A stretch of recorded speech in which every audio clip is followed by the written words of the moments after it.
School का भी हो सकता है। तो आप आपस में कोऑर्डिनेट करके उनको मैसेज करके और बताओ कि हमारी स्कूल में क्लासें चल रही हैं और वो क्लास लें, तो डेफिनेटली आप लोगों को कुछ ना कुछ फ़ायदा होगा इससे। और अपने माइंड को क्लियर करो कि हमें किस स्ट्रीम में जाना है, क्या करना है, क्या नहीं करना। तो यस्टरडे कल हम लोगों ने बात की थी बच्चों एटॉमिक मॉडल की।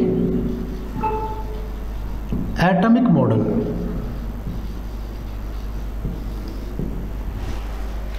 एटॉमिक मॉडल की हम लोगों ने कल बात की थी। तो एटॉमिक मॉडल जो होता है बच्चा, उसमें हमने क्या बात की थी कि किसी भी एटम के सेंटर में न्यूक्लियस होता है।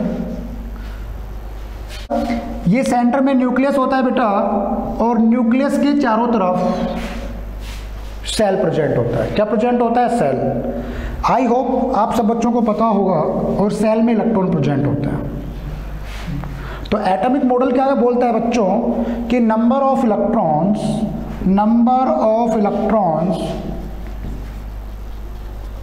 इन शेल filled according to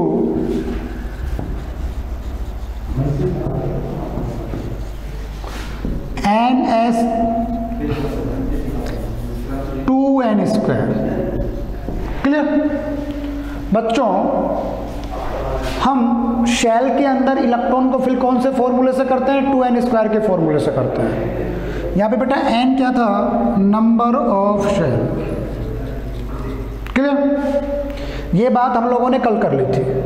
अब आज हम लोग बात करेंगे कि कोई भी एटम जो होता है वो अकेला एग्जिस्ट नहीं करता। मतलब atom can't exist single. Noble gas को छोड़ दें तो बच्चा कि एटम एग्जिस्ट अकेला क्यों नहीं करता?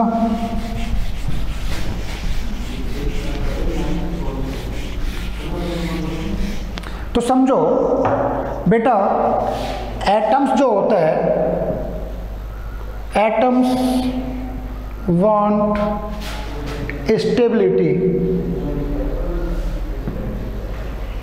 बच्चों एटम को क्या चाहिए? स्टेबिलिटी चाहिए। Atom wants stability.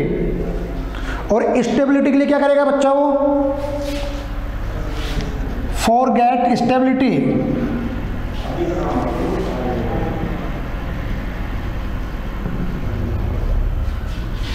Forget stability, atom convert into nearest noble gas। बच्चा ये सिंपल सा फंडा है, किसी भी एटम को स्टेबल होने के लिए वो अपने नियरेस्ट नोबल गैस जैसा बनना पसंद करता है। तुमने ये चीज़ें 9th 10th स्टैंडर्ड में पढ़ी होंगी, मैं उसको रिवाइज करवा रहा हूँ। चार्ज कैसे आता है 11th क्लास के बेस पे, 12th क्लास के बेस में आप चार्ज को कैसे एक्सप्लेन करोगे उसकी बात करेंगे। क्लियर? तो समझो नोबल गैस कौन कौन सी है बेटा? Helium, neon, argon, krypton, xenon and radon. बच्चा ये 6 गैस जो हैं ये नोबल गैस है। कौन सी गैस है? Noble gas. क्लियर? बच्चा ये सारी नोबल गैस हैं, और इन नोबल गैस की मैं बात करूं तो इनका एटॉमिक नंबर 2। देखो मैं आपको एक बहुत ही स्पेशल रूल बता रहा हूं आज। एक स्पेशल गोल्डन रूल क्या है बच्चा कि जब भी हमें किसी ग्रुप के एटॉमिक नंबर निकालने हो, हमें किसी भी ग्रुप के एटॉमिक नंबर को कैलकुलेट करना हो तो हम गोल्डन नंबर यूज करते हैं। क्या यूज करते हैं बेटा? Golden number. हीलियम का एटॉमिक नंबर 2 है, तो 2 में हमें 8 ऐड कर देंगे बेटा। कितना ऐड कर देंगे? 8। और 2 में 8 ऐड करने से बन जाता है 10। तो आप खुद बताओ नियॉन का एटॉमिक नंबर 10 है या नहीं? बताओ। बिल्कुल 10 है। ये गोल्डन नंबर है, याद रखना बेटा। फिर वापस से बेटा 8 ऐड करेंगे तो कितना बन जाएगा? 18। बच्चा आर्गन का एटॉमिक नंबर 18 होता है। अब देखो गोल्डन रूल क्या है, फॉर 18th ग्रुप, बच्चों 18th ग्रुप के लिए हम लोग 2 टाइम 8 ऐड करेंगे, ऐड 8 फॉर 2 टाइम, क्लियर। हम लोग 2 टाइम 8 ऐड करेंगे, 2 टाइम 18 ऐड करेंगे, और बाकी जो बच गया, रेस्ट जो बच गया बच्चों, उसमें हम 32 ऐड करते हैं। कितना ऐड करते हैं? 32। अब आप खुद से देखो, हीलियम का एटॉमिक नंबर सबको पता है 2 होता है। बेटा मैंने 2 में 8 ऐड किया तो कितना बन गया? 10। आई होप सब बच्चों को पता है कि नियोन का एटॉमिक नंबर 10 होता है। 10 में बेटा 8 ऐड किया, कितना बन गया बेटा? 18। आई होप सबको पता है आर्गन का एटॉमिक नंबर 18 होता है। इतना तो सबने याद कर रखा है। अब मैं पूछूं कि रेडोन का एटॉमिक नंबर क्या होता है, बताओ जल्दी। आई होप नहीं बता पाओगे। तो आज मैं आपको बहुत ही इंपॉर्टेंट चीज़ बताने वाला हूँ जो लाइफ लॉन्ग आपके काम आएगी, और चुटकियों में आप पीरियडिक टेबल को समझ जाओगे। तो बच्चा मैंने बोला 2 टाइम 8 ऐड करेंगे, 2 टाइम 18 ऐड करेंगे बेटा। तो 18 में 18 ऐड करोगे तो 36 बन जाएगा। कितना बन जाएगा? 36। और आप अपनी बुक में देखना बच्चों, क्रिप्टॉन का एटॉमिक नंबर 36 होता है। आपको रटने की जरूरत नहीं है, समझने की जरूरत है बेटा। आपको रटने की जरूरत नहीं, समझने की जरूरत है। और 36 में वापस से 18 ऐड कर दो तो 54 बन जाएगा बेटा। तो बेटा जिनोन का एटॉमिक नंबर 54 ही होता है, समझ रहे हो? जिनोन का एटॉमिक नंबर 54 ही होता है। और फिर 32 ऐड कर दो बेटा, तो ये कितना बन जाएगा? 86। और रेडोन का एटॉमिक नंबर 86 होता है। मैं थोड़ा ऊपर लिख देता हूं, क्लियर? तो प्यारे बच्चों, हम ऐसे किसी भी ग्रुप का एटॉमिक नंबर निकाल सकते हैं। हीलियम, नियोन, आर्गन, क्रिप्टन, जिनन और रेडन, क्लियर? 2 + 8 10, 10 + 8 18, 18 + 18 36, 36 + 18 54, 54 + 32 86। समझ गए? समझ गए क्या बेटा? किसी भी ग्रुप में बच्चों एटॉमिक नंबर को इस तरीके से हम आराम से कैलकुलेट कर सकते हैं। ये जो रूल है वो एस ब्लॉक एलिमेंट में लगेगा, बाकी में 1 टाइम 8 ऐड करेंगे, बाकी में भी ये रूल रहेगा सेम। ये जो 8 नंबर है, 18 नंबर है या 32 नंबर है, ये number of electron in shell ही तो है बेटा। देखो ये सेकंड सेल में इलेक्ट्रॉन, ये थर्ड सेल में इलेक्ट्रॉन, और ये फोर्थ सेल में इलेक्ट्रॉन। सबको पता है फोर्थ सेल में 32 इलेक्ट्रॉन आते हैं, थर्ड सेल में 18 इलेक्ट्रॉन आते हैं। तो नंबर वहीं से आया है, कहीं ना कहीं घूम फिर के। अब देखो बच्चों, अब कंसेप्ट को समझना। मैं यहाँ पर लिख रहा हूँ सोडियम। बेटा सोडियम का एटॉमिक नंबर कितना होता है? 11। सबको पता है। सोडियम का मैं इलेक्ट्रॉनिक कॉन्फ़िगरेशन करूँ तो क्या होगा? 281 होगा। क्या होगा बच्चा? सोडियम का इलेक्ट्रॉनिक कॉन्फ़िगरेशन 281। अब देखो बेटा, ये तो है सोडियम और ये है नियोन।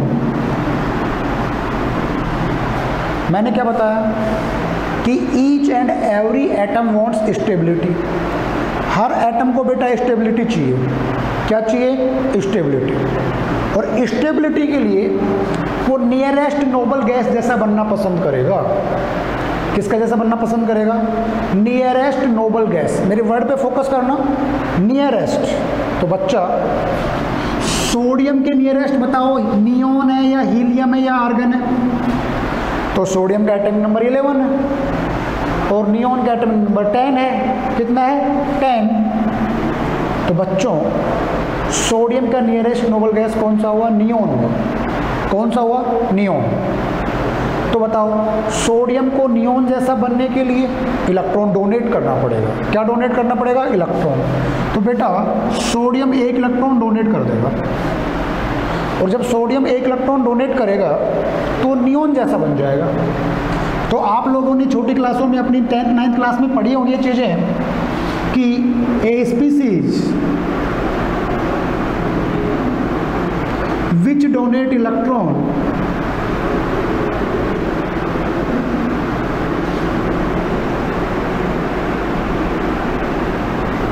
Have positive charge.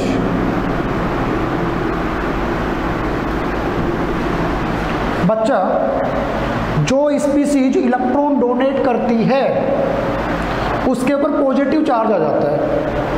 कैसा चार्ज आ जाता है? पॉजिटिव। समझो बात को। पॉजिटिव चार्ज क्यों आएगा इसको मैं अलग तरीके से एक्सप्लेन करता हूं आपके सामने। बेटा आपने पढ़ा है कि सोडियम का एटम नंबर 11 है, तो इसमें नंबर ऑफ प्रोटॉन कितने होंगे? 11 होंगे। और बेटा इसमें नंबर ऑफ इलेक्ट्रॉन भी कितने होंगे? 11 होंगे। समझना, बहुत ही प्यारा कंसेप्ट है। बेटा सोडियम में नंबर ऑफ प्रोटॉन कितने हैं? 11। क्यों? क्योंकि इसका एटॉमिक नंबर 11 है। और जितना एटॉमिक नंबर होता है बेटा उतने ही नंबर ऑफ प्रोटॉन होते हैं, उतने ही नंबर ऑफ इलेक्ट्रॉन होते हैं। बस शर्त है कि उसके ऊपर चार्ज नहीं होना चाहिए। समझ रहे हो? और बेटा प्रोटॉन के ऊपर कैसा चार्ज होता है? पॉजिटिव। और इलेक्ट्रॉन के ऊपर कैसा चार्ज होता है? नेगेटिव। क्लियर? दूसरी चीज अपने माइंड में डालो कि प्रोटॉन कभी भी डोनेट नहीं होते। बच्चों प्रोटॉन नेवर डोनेट। प्रोटॉन को आप डोनेट नहीं कर सकते, तो फिर डोनेट कौन होगा? डोनेट सिर्फ और सिर्फ इलेक्ट्रॉन होंगे। कौन होगा? इलेक्ट्रॉन। अब कॉमन सेंस की बात है बेटा, आपने एक इलेक्ट्रॉन बाहर निकाला मतलब डोनेट किया। ऐसे समझो आपके पास 11 रुपए थे, आपने 1 रुपये बाहर निकाल दिया तो आपके पास 10 रुपये तो बचे। सिंपल सी बात है। तो यहाँ पे सोडियम ने 1 इलेक्ट्रॉन डोनेट कर दिया। अब डोनेट क्यों कर दिया भाई? स्टेबिलिटी के लिए। किसके लिए? स्टेबिलिटी के लिए। स्टेबिलिटी कब आएगी? जब अपने नियरेस्ट नोबल गैस जैसा बनना पसंद करेगा। नोबल गैस जैसा बनना पसंद करेगा, इट मीन्स नोबल गैस जो होती है बेटा ये ऑलरेडी स्टेबल होती है।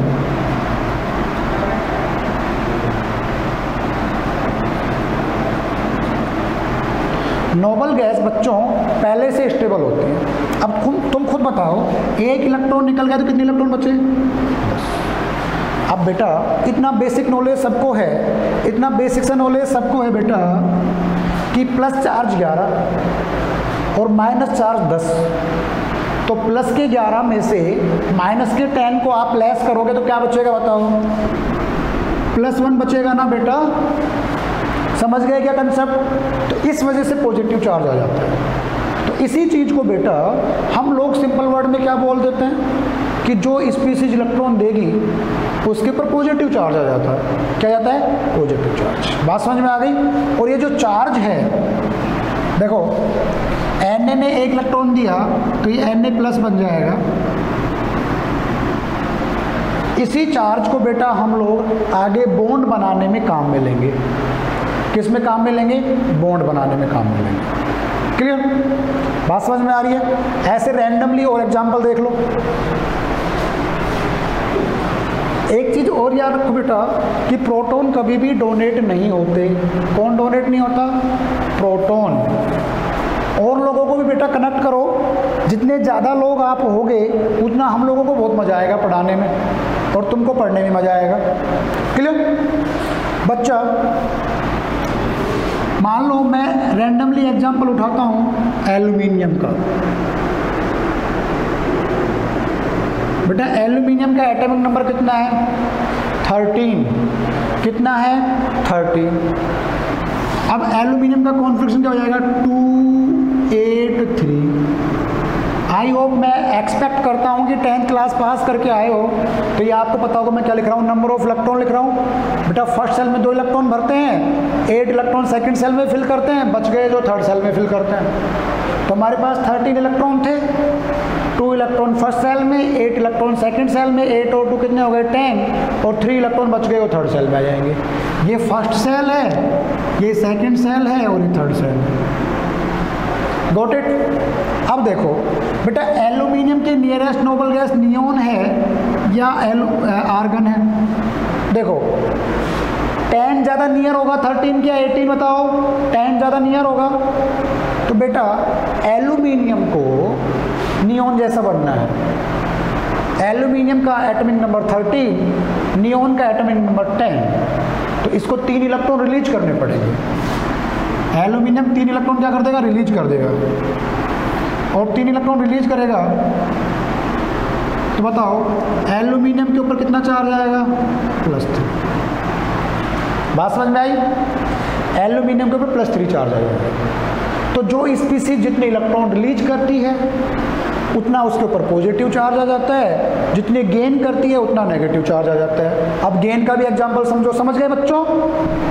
अब जो स्पीसीज इलेक्ट्रॉन गेन करती है उसका एग्जांपल भी समझो। जैसे मैं मान लो यहाँ पे लिखूँ ऑक्सीजन, क्या लिखूँ बेटा, ऑक्सीजन। तो बच्चों ऑक्सीजन का एटॉमिक नंबर कितना है, 8। ये बेसिक कंसेप्ट है। आगे इलेक्ट्रॉन को गेन करना और इलेक्ट्रॉन को डोनेट करना, वो इलेक्ट्रॉन नेगेटिविटी के भी यहाँ पे हम लोग पढ़ेंगे बच्चा। क्लियर? तो क्या कॉन्फिगरेशन इसका, 2 और 6। Dear student, oxygen noble gas किसके नज़दीक है? ऑक्सीजन के नोबल गैस कौन सी नज़दीक है? नियोन। क्यों? क्योंकि ऑक्सीजन का एटॉमिक नंबर 8 है और नियोन का 10 है। दिमाग लगाओ, 10 ज़्यादा होता है या 8 ज़्यादा होता है? 10 ज़्यादा है। तो ऑक्सीजन को बच्चों नियोन जैसा बनने के लिए 2 इलेक्ट्रॉन लेने पड़ेंगे। अब देखो, मतलब आप इसको 2 इलेक्ट्रॉन दोगे तो इसका एटॉमिक नंबर 10 जैसा हो जाएगा। अब दिमाग लगाओ बच्चा, ये इलेक्ट्रॉन ले रहा है और जो स्पीसीज इलेक्ट्रॉन लेती है बच्चों उसके ऊपर नेगेटिव चार्ज आता है। A species which gain electron है नेगेटिव चार्ज। बात समझ में आई क्या? उसके ऊपर नेगेटिव चार्ज आ जाएगा। वही कंसेप्ट सेम चार्ज का। बेटा ऑक्सीजन में नंबर ऑफ प्रोटॉन कितने होंगे बताओ, 8। नंबर ऑफ इलेक्ट्रॉन कितने होंगे बेटा, 8। प्रोटॉन पे कैसा चार्ज होता है, पॉजिटिव। इलेक्ट्रॉन पे कैसा चार्ज होता है बेटा, नेगेटिव। अब बताओ नंबर ऑफ प्रोटॉन हमेशा फिक्स होते हैं। बताओ कितने इलेक्ट्रॉन लिए, 2। तो 8 में 2 ऐड करो तो कितने बन जाएंगे बेटा, 10। अब बताओ -10 + 8 तो कितना आएगा बेटा, -2 ही तो आएगा। समझ गए क्या? -2 इलेक्ट्रॉन इसके ऊपर चार्ज आ जाएगा, तभी तो इसको इक्वल करोगे बच्चों। तो कहने का मतलब ये है मेरे प्यारे बच्चों कि जो स्पीसीज इलेक्ट्रॉन लेती है उसके ऊपर नेगेटिव चार्ज आ जाता है, जो स्पीसीज इलेक्ट्रॉन देती है उसके ऊपर पॉजिटिव चार्ज आ जाता है। क्लियर? अब समझो, मैं मान लो यहाँ पे कार्बन की बात करूँ, कार्बन का एटॉमिक नंबर कितना है, 6, 2 और 4। अब देखो कार्बन के केस में बच्चों देखो, नियोन का एटॉमिक नंबर 10 और हीलियम का एटॉमिक नंबर 2। तो कार्बन जितना नज़दीक हीलियम के है उतना ही नज़दीक नियोन के है। बच्चों समझ रहे हो क्या बात को? कार्बन जितना नज़दीक हीलियम के है उतना ही नज़दीक नियोन के है बेटा। बोलो है या नहीं है? क्यों? क्योंकि इसका एटॉमिक नंबर 6 है। 6 से 4 नंबर कम हीलियम पे है और 4 नंबर ज़्यादा क्या है, नियोन पे। तो कार्बन बेटा -4 भी रख सकता है, कार्बन +4 भी रख सकता है। समझ गए? कार्बन 4 इलेक्ट्रॉन ले भी सकता है और कार्बन 4 इलेक्ट्रॉन दे भी सकता है। ये आप आगे आने वाली क्लासों में नए तरीके से पढ़ोगे बेटा। क्लियर है? उसी चीज़ को अपन अलग तरीके से पढ़ेंगे। क्लियर? ये बात क्लियर है? अब देखो एक जनरल थिंग बता रहा हूं मैं आपको। Calculation of charge on ions या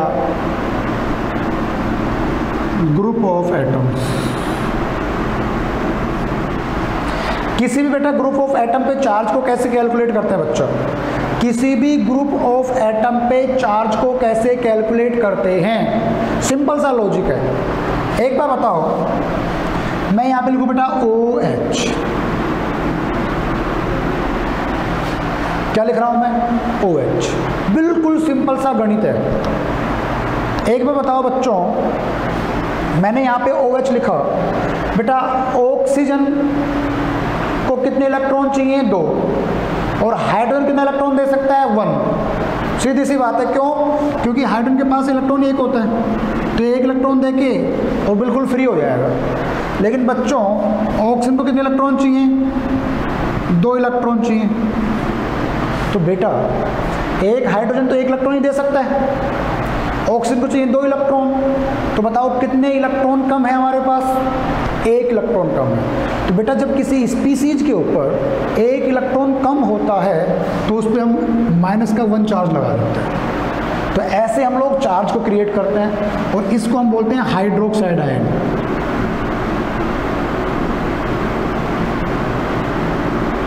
समझ गए? दूसरा देखो बेटा, मैं यहां पे लिखूं CO3। क्या लिखूं? CO3। बहुत ही इंपॉर्टेंट कंसेप्ट है, समझने की कोशिश करना। बेटा कार्बन जो है वो कितने इलेक्ट्रॉन दे सकता है? 4।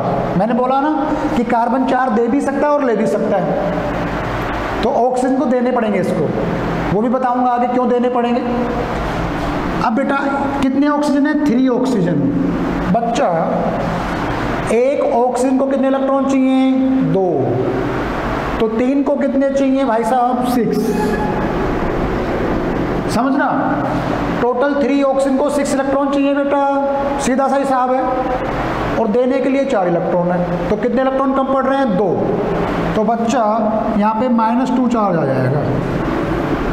तो हम किसी भी ग्रुप पे ऐसे चार्ज निकाल लेते हैं और चार्ज निकालने के बाद में हम कोई भी फॉर्मूला बना सकते हैं। तो ये सिंपल सा, आपको एटॉमिक नंबर का नॉलेज होना चाहिए बेटो। और बच्चों आपको एटॉमिक नंबर का नॉलेज है तो आप किसी भी ग्रुप के ऊपर चार्ज को निकाल सकते हो। 1-2 एग्जाम्पल और देख लो बेटा। मैं लिखूं यहाँ पे SO4। अब देखो सल्फर जो है बेटा उसका एटॉमिक नंबर कितना है? 16। 286। और ऑक्सीजन का एटॉमिक नंबर कितना है? 8। 2 और 6। दिमाग लगाना, ऑक्सीजन को भी 2 चाहिए ऑक्टेट कंप्लीट के लिए, और सल्फर को भी 2 चाहिए। समझना बेटा बात को। अब दोनों ही एटम को सेम इलेक्ट्रॉन की रिक्वायरमेंट है अपने नोबल गैस जैसा बनने के लिए। तो यहाँ पे एक एटम इलेक्ट्रॉन को डोनेट करेगा बेटा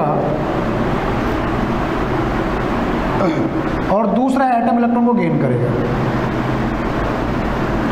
अब आप कहोगे सर ऐसा कैसे हो सकता है कि दोनों ही एटम को सेम नंबर ऑफ इलेक्ट्रॉन की जरूरत है और एक एटम इलेक्ट्रॉन डोनेट कर रहा है और एक एटम इलेक्ट्रॉन गेन कर रहा है? तो बेटा ऐसा इसलिए हो सकता है कि जिस एटम की इलेक्ट्रोनेगेटिविटी ज़्यादा होती है वो दूसरे एटम से इलेक्ट्रॉन लेता है।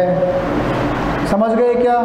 इलेक्ट्रोनेगेटिविटी का टर्म आप लोगों को मैं भी बताऊंगा और पहले भी पढ़ के आए होंगे आई होप। तो अभी देखो सल्फर मैक्सिमम 6 इलेक्ट्रॉन दे सकता है, सल्फर 6 इलेक्ट्रॉन डोनेट कर सकता है बेटा मैक्सिमम। एक ऑक्सीजन को कितने इलेक्ट्रॉन चाहिए? 2।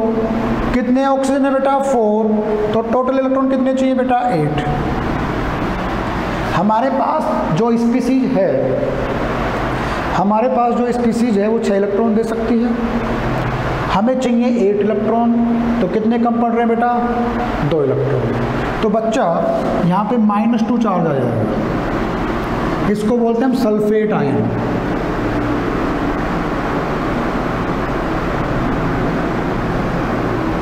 इसको हम बोलते हैं सल्फेट आयन। क्लियर, बात समझ में आती है? अब देखो, हमें चार्ज का थोड़ा बहुत नॉलेज हुआ, इसको मैं आगे भी रिपीट करूंगा। अब मैं यहाँ पे लिखूं question, what is the formula of sulphate ion. ये बहुत सिंपल सा ट्रिक है बेटा। सल्फेट जो आयन है उसका फॉर्मूला क्या होगा, sorry what is the formula of sodium sulphate, ऐसे कर देते हैं, ऑफ सोडियम सल्फेट।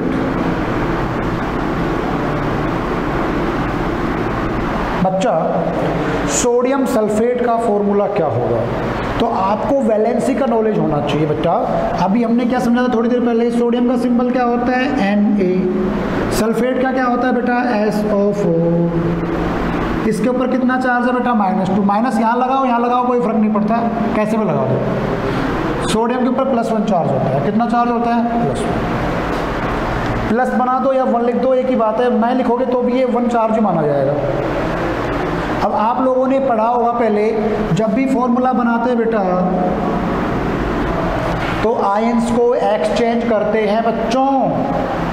ये क्यों बता रहा हूं, क्योंकि आप सब लोगों को पता होना चाहिए।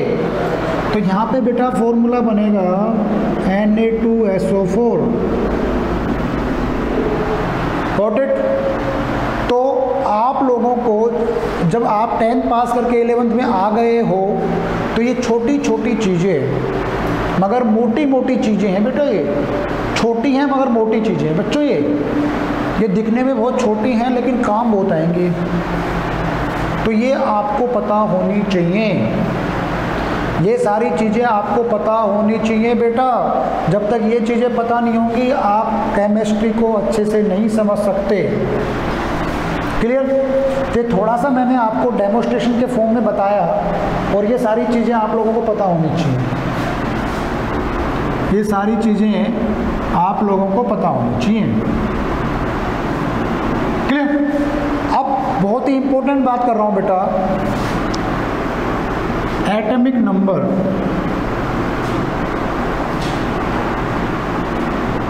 आपको लर्न करना है बच्चों। आपको एटॉमिक नंबर का नॉलेज होना चाहिए। किसका नॉलेज होना चाहिए? एटॉमिक नंबर का। क्लियर? तो आई होप आपने 10th स्टैंडर्ड पे एटॉमिक नंबर को आपने पढ़ा होगा। अब मैं आपको बात करूंगा फीलिंग ऑफ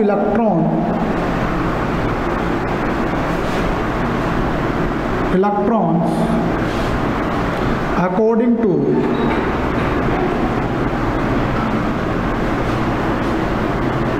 सबशेल। बच्चों, इलेक्ट्रॉन को सबशेल में कैसे फिल करते हैं? इलेक्ट्रॉन को सबशेल में कैसे फिल करते हैं इसकी बात मैं आपको करूंगा। तो इलेक्ट्रॉन को सेल में तो कैसे फिल करते हैं? 2n²। क्लियर? अब समझो, आप लोगों ने बेटा पीरियोडिक टेबल पढ़ी थी। यदि पढ़ी थी तो आप बहुत जल्दी समझ जाओगे, नहीं पढ़ी थी तो थोड़ा देर से समझोगे, लेकिन मैं उसको पूरा समझा देता हूँ बेटा। Type of subshell, type of subshell की मैं बात करूं बेटा तो टोटल 4 टाइप की सबशेल हो सकती हैं बेटा। टोटल 4 टाइप की सबशेल हो सकती हैं। S subshell, P subshell, D and F।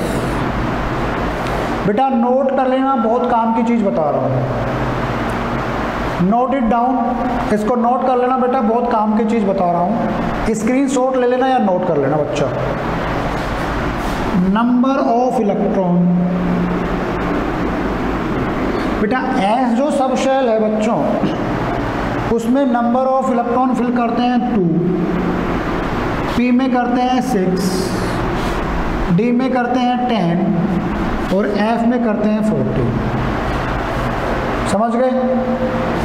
Number of electron S subshell में 2 फिल करते हैं, पी में 6, डी में 10 और एफ में 14। याद रखने का तरीका समझो, एस में 2 करते हैं, 2 में 4 ऐड कर दो 6 बन जाएगा, वापस से 4 ऐड कर दो 10 बन जाएगा, वापस से 4 ऐड कर दो 14 बन जाएगा। सिंपल, पूरी चीज़ें याद करने की जरूरत नहीं है, 4 डिजिट हैं अपने आप याद हो जाएंगी। एक का याद रख लो और थोड़ा सा अपने माइंड में याद रख लो कि 4 ऐड करना होता है। क्लियर? अब नंबर ऑफ ऑर्बिटल,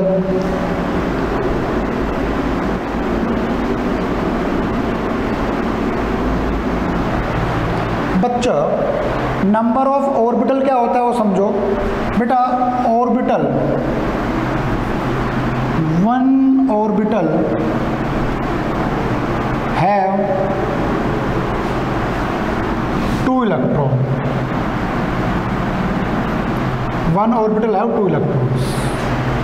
बेटा एक ऑर्बिटल में 3 इलेक्ट्रॉन होते हैं, सॉरी 2 इलेक्ट्रॉन होते हैं, एक ऑर्बिटल में 2 इलेक्ट्रॉन होते हैं। अब दिमाग लगाओ, एस सब शेल में 2 इलेक्ट्रॉन है तो यहाँ पे ऑर्बिटल कितना हो जाएगा बेटा 1। समझ गए होंगे? एक ऑर्बिटल में 2 इलेक्ट्रॉन आते हैं तो 2 इलेक्ट्रॉन को फिल करने के लिए 1 ऑर्बिटल तो चाहिए बेटा, मतलब इसका हाफ कर दो। पी में 3, डी में 5 और एफ में 7। ये आपके नंबर ऑफ ऑर्बिटल हो गए, ये आपके क्या हो गए? Number of orbital. बात समझ में आ रही है बच्चा? ये आप लोगों के नंबर ऑफ ऑर्बिटल हो गए, आगे काम आएंगे। क्लियर? ये नंबर ऑफ इलेक्ट्रॉन है, एस में 2 इलेक्ट्रॉन फिल करते हैं, पी में 6, डी में 10 और एफ में 14। इतनी बात आई होप समझ में आ रही है बच्चों? इतनी बात समझ में आ रही है क्या? तो हम पीरियडिक टेबल को S, P, D and F 4 block में पढ़ते आए हैं। यस और नो? एस, पी और डी ब्लॉक आपने ऊपर पढ़े होंगे और एफ ब्लॉक को इस तरीके से आपने पीरियडिक टेबल को देखा होगा। ये एस ब्लॉक, ये डी, ये पी और नीचे आपने एफ पढ़ा होगा। मैंने एक कच्चा सा रफ डायग्राम बनाया है, तो ऐसा कुछ आपने पीरियडिक टेबल को पढ़ा होगा। तो बेटा ये एस, पी, डी और एफ ये सब शेल ही हैं। एस, पी, डी और एफ क्या है? सब शेल ही है बेटा। जैसे ऐसे मानो कि सेल, जैसे आपका घर है वो सेल है, आपके घर के अंदर जो रूम बने हैं वो सब शेल है, और रूम के अंदर जो अलमीरा बनी हुई है वो ऑर्बिटल है। तो ऑर्बिटल सबसे छोटी जगह होती है। Orbital is a smallest place where the probability of electron finding is maximum, जहाँ पे इलेक्ट्रॉन के मिलने की संभावना सबसे ज़्यादा होती है। गॉट इट और नॉट? गॉट इट और नॉट बच्चों? समझ में आया क्या? समझ में आया क्या बेटा? तो कहने का मतलब ये है कि एस, पी, डी और एफ इन 4 सब सेल को आप समझ लोगे तो ये मानो कि मोस्ट ऑफ द चीज़ों को आप लोग समझ लोगे। क्लियर होता है? इन 4 चीज़ों को समझ लोगे तो मोस्ट ऑफ द थिंग्स को आप लोग समझ लोगे। क्लियर? मिटा दो, नोट कर लेना बेटा, ये चीज़ें काम आएंगी, ये चीज़ें क्या आएंगी? काम आएंगी।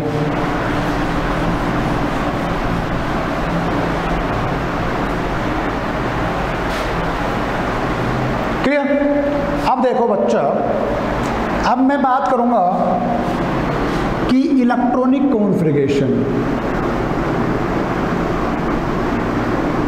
Electronic configuration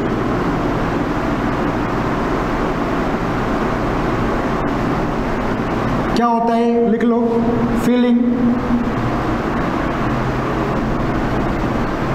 feeling of electron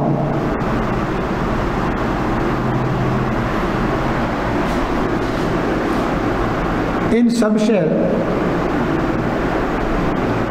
is called electronic configuration.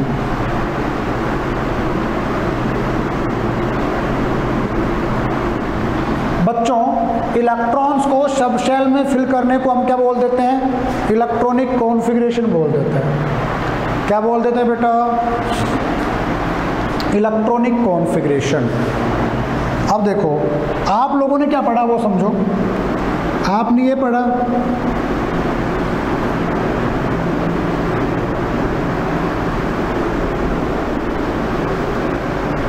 2, 8, 18 और 32, ये पढ़ा ना बेटा आपने। फर्स्ट सेल में 2 इलेक्ट्रॉन, सेकंड सेल में 8 इलेक्ट्रॉन, थर्ड सेल में 18 इलेक्ट्रॉन, फोर्थ सेल में 32 इलेक्ट्रॉन। मैं इधर लिख देता हूँ 32 इलेक्ट्रॉन। बात समझ में आ रही क्या? अब हम लोग नई चीज़ें पढ़ेंगे। ये चीज़ें 10th में आ जाती हैं, लेकिन मैं उसको थोड़ा सा अलग तरीके से समझाऊंगा कि हम इन चीज़ों को कैसे फिल किया करते हैं। तो dear students, first of all आप लोग, आपकी क्लास के जितने भी बच्चे हैं, उन सब बच्चों को जितने आपके कांटेक्ट में हैं, मानता हूँ कि सारे बच्चे तो कांटेक्ट में नहीं होंगे आपके, जितने आपके बेटा कांटेक्ट में हैं, दोस्त 2, 4, 5, दूसरे स्कूल के, आपके गांव के कोई दोस्त आपके कांटेक्ट में हैं, तो बच्चों उन लोगों को मोटिवेट करो। बहुत ही इंपॉर्टेंट क्लास चल रही है, हम लोग आपके लिए बहुत सारे एफर्ट्स लगा रहे हैं, तो इसका आपको डेफिनेटली फ़ायदा होने वाला है। कल की क्लास में मैं ऐसा एक्सपेक्ट करता हूँ कि आप 8 नहीं 28-30 बच्चे होने चाहिए। उससे हमारा भी मोरल बूस्ट होता है, हमारी एनर्जी जो है कई गुना बढ़ जाती है। ठीक है बच्चों? और ऐसा मत सोचो चलो ठीक था, लॉकडाउन था, कोरोना था। बेटा आपको उससे बाहर निकलना होगा, आपको उस सोच से बाहर निकलना होगा। बच्चों आप घर पे बैठ के तो पढ़ रहे हो, पढ़ो, चीज़ों को समझो। कोई डाउट्स हैं, आप व्हाट्सएप ग्रुप आपका बना रखा है, स्कूल में बन जाएगा, नहीं बना रखा है तो आप उस पर डाल दो मैसेज। आपकी जो भी प्रॉब्लम है उसको हम लोग दूर करेंगे। क्लियर है बच्चा? बाकी जो लेक्चर है, बाकी जो अपन इसको कंटिन्यू करेंगे वो कल करेंगे। और कल बहुत ही शानदार चीज़ मैं बताने वाला हूँ आपको। अपने दोस्तों को बोलना क्लास मिस ना करें, क्योंकि ये चीज़ें बार बार नहीं बताई जाती। क्लियर? किसी को क्वेश्चन है तो पूछ सकता है, किसी स्टूडेंट का कोई क्वेश्चन है तो पूछ सकता है बेटा। और आपको कोई क्वेश्चन पूछना हो तो टेक्स्ट कर दिया करो, आप अपने मैसेज टूल में जाके मैसेज कर दिया करो, जो मुझे यहाँ पे स्क्रीन पे डिस्प्ले हो जाएगा और मैं आपको उसका आंसर दे दूँगा। ठीक है? तो कल पढ़ने से पहले आप लोग तैयार होकर आना, एटॉमिक नंबर को लर्न करके आना। लगभग आपको 30 तक के एटॉमिक नंबर लर्न होने चाहिए। ओके बेटा, thank you, take care, God bless us.